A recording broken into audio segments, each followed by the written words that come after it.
It's time to start our 5th season. I'm still trying to get Notts County to go from the National League to the Premier League while only signing players from other East Midlands clubs. There's no youth academy either, just to make things a bit harder. We've now had 3 successful seasons and one that wasn't so good with Notts County. In Season 1, we became champions of the National League. In Season 2, we scraped a League 2 third place finish on the final day before winning the playoff final in Season 3. Despite a poor season last year in Season 4, we're still only potentially 12 months away from playing in the Premier League. We'd already agreed 2 big signings over 6 months ago now. Nampalis Memdi and Ethan Erhagen are 2 massive parts of our midfield's jigsaw. Both are super willing to win the ball back and both are full of running. A midfield of Mendy, Erhagen and Heath is everything you need in the Championship. Looking around at the rest of the squad though, you can see there is a real lack of quality. Thankfully though, this season, we've been given a budget of £6.5 million thanks to our new night kits and a sponsorship from Nottingham-based company Boots, so let's make the most of it. Just like always, we have only about 2 teams we're actually able to buy players from. This year, it's Forest and Leicester. Forest lost in last year's playoff final, and they're really struggling financially. While our stadium gets rebuilt, we're actually sharing a stadium with Forest just across the river, so it makes sense to look first who's available at Forest. Sam Surridge would be a top striker, but we can't quite justify spending that much on one player. Harry Toffolo looks good, he's the perfect fit for our new left back position, and he agrees to join. Let's also pick up Josh Bowler. I think now we have an entirely new left side for less than £3 million. Let's have a look at Leicester. We have some spare cash, so we can pick up Lewis Brunt as a backup option, but don't expect him to start too many games. Nathan Opoko gives us the same kind of vibe. Let's throw him on the bench as a rapid backup striker option. His Leicester teammate Josh Apaya also joins, but this time he's going to be direct competition as the starting striker with Will Swan.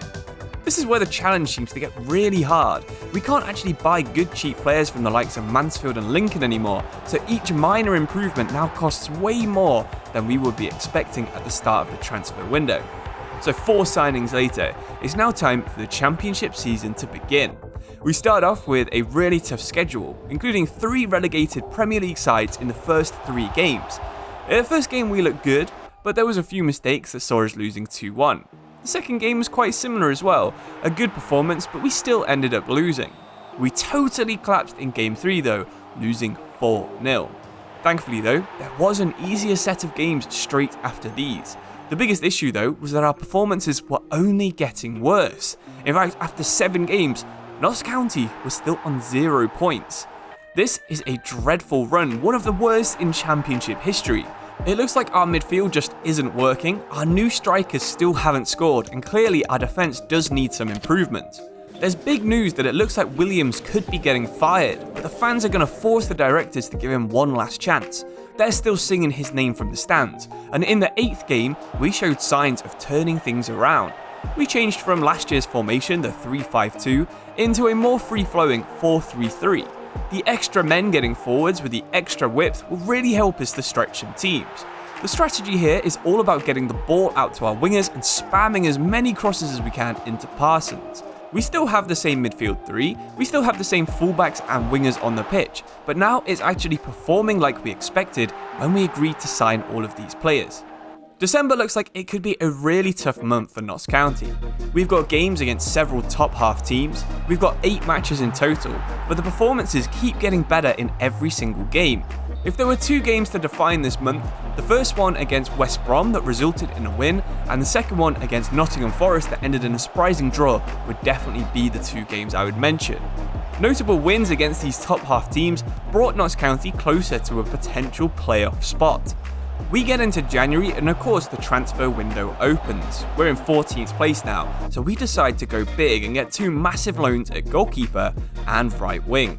Unfortunately though, there is some Premier League interest in Louis Heath. He's only got a year left on his contract, and we've decided to keep him, but most likely we will have to sell him in the summer if we don't get promoted.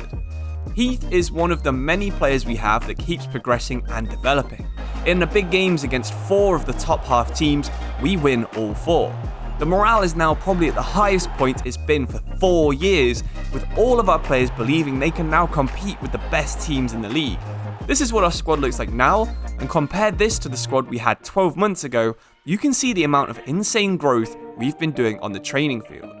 Without even realising though, a period of wins and draws with no losses mean we're now only 8 points from 6th place. We've done this kind of thing before, of course, late runs to secure playoff spots. I think this was probably too far of a distance, but we are set to challenge for promotion next year, even if we fail on our attempt this year. In our last 5 games, just like the League 1 and League 2 seasons, we go on a bit of a win streak. In the last day, we were playing 3rd place West Brom, with a possible playoff finish if we could win and Stoke City would lose. While West Brom rested their players for the playoffs, we went in full strength. This decision had paid off. We had won. We were really waiting to hear about the Stoke City result though, and we couldn't believe it. They kicked off 5 minutes after us, and they conceded in the 93rd minute. Somehow, we had finished in the final playoff spot. This meant we would be playing West Brom again. We'd get the first leg at home, which is great, but it was at the rented City ground home. Would we be playing at Wembley in 2 games' time? Well, let's find out. As you would expect, we went into the first leg with a fairly fatigued squad. Their last game against us, they rested 9 of their starting 11, and this was quite obvious, with our pressing game being nowhere near as good as theirs and a massive difference in sharpness. We went behind early in the second half, and the longer the game went on, the bigger the advantage West Brom seemed to have over us. By the end of the game, we were basically just holding on, hoping that our last game at the City ground wouldn't be one to forget. Things ended 1-0 to West Brom, but at least we had something we could work with in the away game at the Hawthorns. The second leg was actually only 5 days later, so we didn't have time to scout them, and we didn't have a fully fit squad still. We really needed to push for this win, so we switched from 4-3-3 to a 4-2-4. We were going to throw everything we had at West Brom. We had some chances, but as always, we didn't really seem to make the most of them. We decided to switch things up at one point to a 3-2-5 formation, with 5 players dedicated on trying to put the ball in the West Brom net. Eventually, things would finally fall for Notts County. The change was enough, and some of our squad had definitely developed to be Premier League level talents, but it was actually Austin, who was with us in the Vanarama League, who scored the goal. The game went to extra time, but both teams were really too nervous to actually make any chances. In the last few minutes of the game, we subbed on some of our more composed older players like John Bostock, knowing this game was probably going to go to penalties. 2 minutes after the substitution, and we were right, the game was in fact going to the lottery of penalty kicks. It's really important in a penalty shootout to try and save an early penalty. It takes all the pressure on West Brom, and Jordan Smith did exactly that. When he saved a second one after we'd scored 2, we were thinking things were looking really good for us. Mendes Lang stepped up and missed his, but then we had the man we wanted to step up and try and win this penalty shootout. John Bostock hit the crossbar, meaning this was going to sudden death. We saved the next penalty.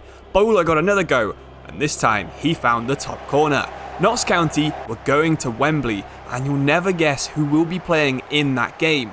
Nottingham Forest, the team in the same city as us, only 270 metres away, will be meeting in London and will be competing for that final spot, trying to win the playoffs in the Championship. Before the match starts, I just want to let you know this was totally unscripted. I know it seems a little bit contrived that we would be playing our biggest rivals in the league in the playoff final in possibly the last episode of this series, but this was totally unscripted. This is just how FIFA played out. So it's all Nottingham now for the biggest prize in football, a position in the English Premier League. If we go up here, we'll get a budget of around £120 million that we can spend. And believe me, we're going to spend it. Toffolo into Parsons. He cuts behind the centre-back. And Notts County have already scored after just 3 minutes. But it's offside. That must have been so close. Let's have a look at the replay here. And there's McKenna. He ran forwards and Parsons just straight offside. It was such a good finish, but that's so unlucky for Notts County. Makoko, Harbottle intercepts, but Troy Parrott gives it back to Makoko. And this time, Nottingham Forest have scored. So there's been 2 goals, but that one actually counts. And Forest are 1-0 up. Heath gets in the box. He tries to pull it back to Parsons. Hahan can't quite score the rebound. Again, really unlucky for Notts County. It could easily be 2-1 here. And Gibbs White, he's unmarked. He's put Forest 2-0 up. What a total shambles this has been of a match. Notts County could be winning. Their defence has been terrible. Their attack has been unlucky. Can Notts County turn things around? Well, Heath gets the ball here. He's one-on-one. He absolutely has to be scoring that. As one of the best players in the league, you would put your house on him scoring that. But unfortunately for Notts County, things just aren't going their way. Great save there from Smith, and the shot rebounding into the side netting. Forest on the attack again. Mukogo pulls it back to Gibbs White, and Parrott's there for the second chance, or the third chance, after the pullback. And that's 3-0 now to Forest with their only 3 shots of the game. Heath again, absolutely choking. He should have at least 2 goals himself in this game. It should be 3-2 at the very worst. But somehow, County are looking like they might concede a 4th. Can Forest do anything from this corner? It looks like they've gone defensive. They've brought on Aguilera for Yates. And that's about all the game really had. Brennan Johnson possibly could have got a 4th there in extra time. But Forest are going to be in the Premier League, and Notts County are going to be in the Championship. Now, to be fair, next season will be a really good one for Notts County. We'll have a massive budget thanks to finishing in the Championship playoffs. We'll also have a bit of money from getting quite far in the FA Cup, and we're probably going to have to sell Heath for a lot of money to a Premier League team. So let's have a look what's going to happen over the next couple of months before we get into our 3rd Championship season. With our home ground now fully rebuilt back in Nottingham, bigger than ever, it felt right that we went for promotion at our real home stadium. We wanted to celebrate in front of our fans at Meadow Lane. As we said in January, we'd now basically be forced to sell Louis Heath. As a player who got us promoted from League One, he'll always have a special place in our hearts, and who knows, maybe eventually he might come back to Notts County. But until then, he'll be in the Premier League. There's not too much else to update you about in this pre-season. It's going to be the same as every other year. We're going to scout for some new players, we're going to consider changing tactics, and next year, we're going to have a special season. It seemed like it could have been a fairy tale to be promoted after such a bad start this year, and we did nearly manage to do the impossible. But hopefully, you'll be back for Season 6, which will hopefully be the final chapter in our rise to the top of English football. Hopefully you still enjoyed the video despite the big failure of Notts County, but it was better than we were expecting at the start, and hopefully it was still a fun watch. Thank you for watching. Check out the playlist if you want to see another series while you're waiting for episode 6 to come out, and I'll see you soon. Cheers and goodbye.